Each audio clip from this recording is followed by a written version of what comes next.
Hello guys, ito po ang sitwasyon ngayon sa Barangay Tombor, Binmalay, Pangasinan.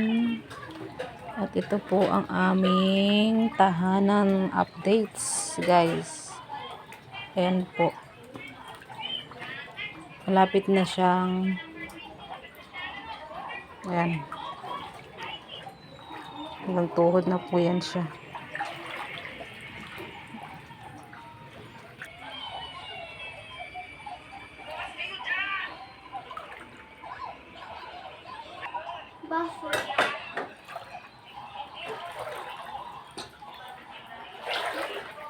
Yan, kung mapapansin nyo po, dito po ako ang nakaraan nag-video ako na naglaba ako ng Sabado. Ito po yun, pwesto na yun.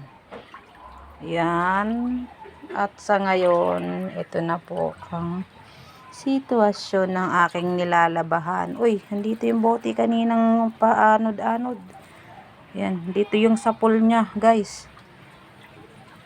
Ayan, lahat ng tubig or basura na galing dun sa taas, dito po siya, dito siya napupunta sa likod bahay namin.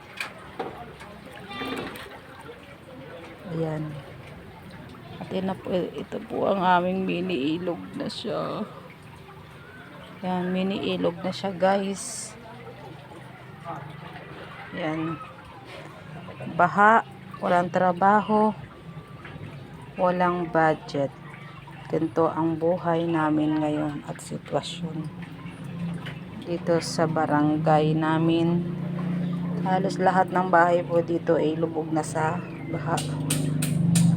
Yan guys, thank you po sa panunood.